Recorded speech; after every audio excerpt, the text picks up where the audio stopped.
Hi everyone, this is Neha and I welcome you all to my class, जिसमें हम आज discuss करेंगे some very important MCQs based on the topic child centred and progressive education.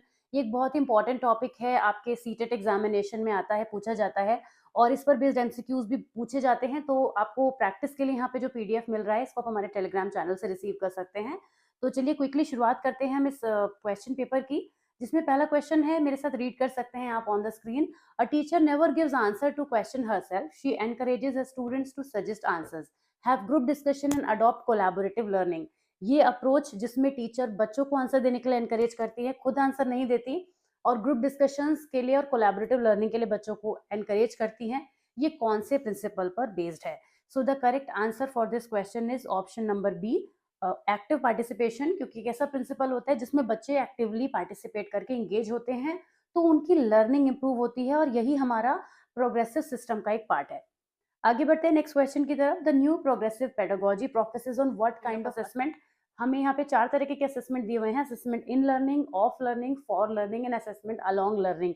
इसे अच्छी तरीके से ध्यान रखिएगा, मैं आपको आंसर तो बता ही देती हूँ, साथ ही इस पर एक डिटेल्ड वीडियो है, उसको आपको जरूर देखना चाहिए। That is assessment for learning इसका करेक्ट आंसर है। कि जो हमारा प्रेजेंट सिस्टम है, जो प्रोग्रेसिव एजुकेशन की बात करता है, वो ये कहता है कि लर्निंग के लिए हमें असेसमेंट करना चाहिए, यानी बच्चे ने कितना सीखा है, ये असेसमेंट हमें जरूर करना चाहिए, जिससे हम फाइनली बच्चा किस रैंक पर एग्जिस्ट करता है ये इवेल्युएट कर pi by the end of the entire learning. तो लर्निंग के बीच में चलने वाला असेसमेंट होता है, जिसे हम असेसमेंट फॉर लर्निंग कहते हैं। So option C is the correct answer. इसको आप एक पॉइंटर की तरह से अपने माइंड में याद रखने की कोशिश करिएगा, क्योंकि क्वेश्चन बहुत पूछा जाता है। आगे बढ़ते हैं। In a learner centred classroom the teacher would be what? पहले तो मैं आपको लर्नर सेंटर्ड क्लासरूम थोड़ा सा समझा देती हूँ, क्योंकि कई क्वेश्चन लर्नर सेंटर्ड क्लासरूम पर बेस्ड या थोड़ा लैंग्वेज बदल के आते हैं। लर्नर सेंटर्ड क्लासरूम यानी कि बेसिकली चाइल्ड सेंटर्ड क्लासरूम उसे कह सकते हैं। वो होती है जहाँ पे बच्चे को हैंड्स ऑन एक्सपीरियंस मिलता है, बच्चा करके सीखता है, लर्निंग बाय डूइंग होती है। टीचर एक फैसिलिटेटर की तरह वर्क करते हैं, उन्हें गाइडेंस तो देते हैं, लेकिन उनके साथ पूरा इन्वॉल्व नहीं होते। इसके अलावा लर्नर सेंटर्ड क्लासरूम में जो टीचर्स होते हैं, वो बच्चे को ग्रुप में कोलैबोरेटिव लर्निंग के लिए इन्वॉल्व करते हैं। तो ये होता है लर्निंग सेंटर्ड क्लासरूम। अब यहाँ हम बात करते हैं कि टीचर क्या करेंगे। देखिए मेरे साथ, encourage children to compete with each other for marks and facilitate learning. Obviously no, that's a big no. ऐसा तो नहीं होने वाला है। लेक्चर मेथड को एक्सप्लेन करेंगे की फैक्ट्स बताने के लिए? No. Demonstrate what she expect her students to do and then give them guidelines to do the same?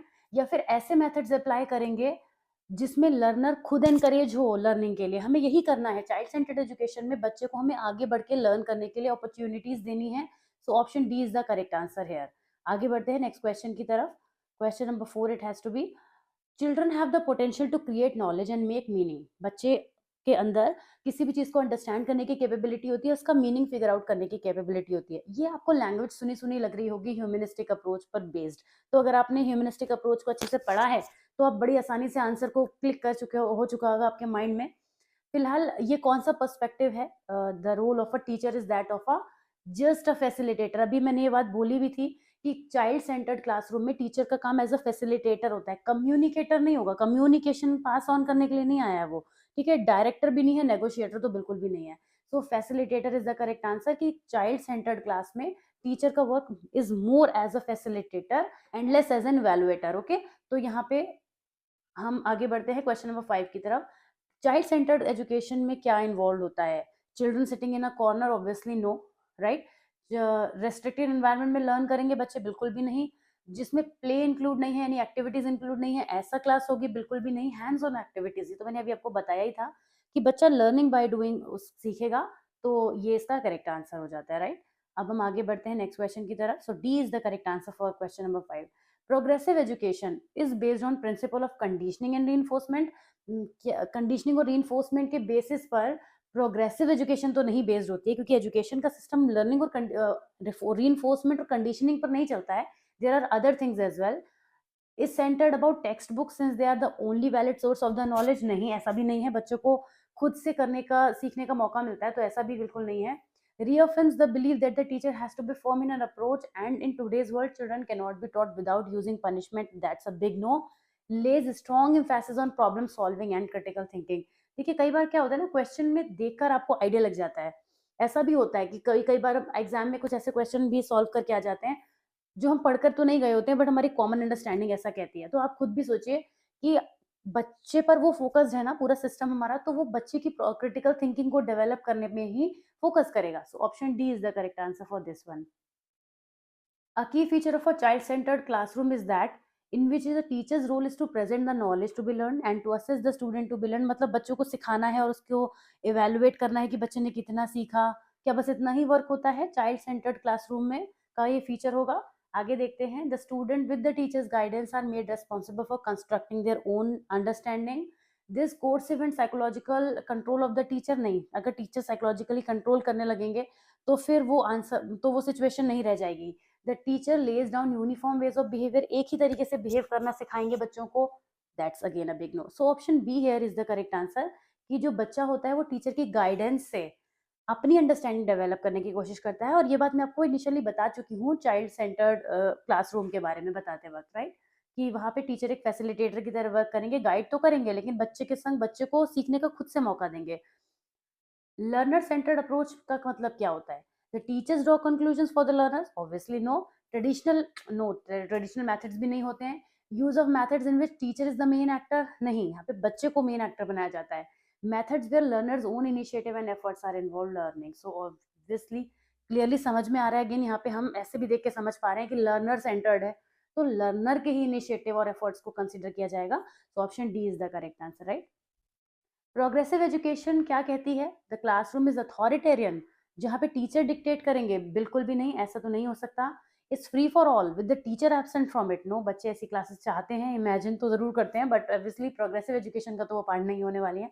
Jokes apart, coming to option C is in the full control of the teacher, ये तो फिर option A और सी same ही हो गए, तो हमें D लग रहा है, फिर पढ़ लेते हैं इसको। Is democratic and there is a space given to children for understanding, जहाँ बच्चों को मौका मिलता है सीखने का।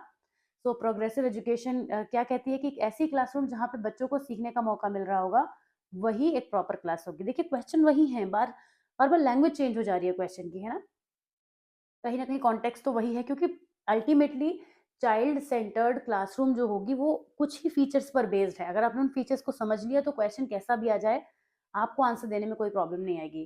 तो क्वेश्चन नंबर 10 की तरफ हम बढ़ते हैं। This is saying which, I hope we have done question number 9, राइट? Yes, so we are coming to question number 10. Which one of the following situation is illustrative of a child-centered classroom? A class in which the teacher dictates and the students are asked to memorize the notes? नहीं, ऐसा तो बिल्कुल भी नहीं होता है कि एक ऐसी क्लास हो जहाँ पे बच्चों को नोट्स लर्न करने के लिए कहा जाए। Class in which the textbook is the only source, no, again that's a big no. तो ये दोनों ऑप्शन कलेक्ट रॉन्ग हो गए हैं हमारे। A class in which the students are sitting in group and the teacher turns to go to each group, जो teacher हैं वो बच्चों को सीखने का मौका देते हैं, इन्वॉल्व होते हैं। A class in which the behaviour student is governed by, no, यहाँ पे अगर टीचर के रिवॉर्ड और पनिशमेंट पर बेस्ड होगा तो बच्चा अपने आप से सीखने के लिए एनकरेज नहीं हो पाएगा।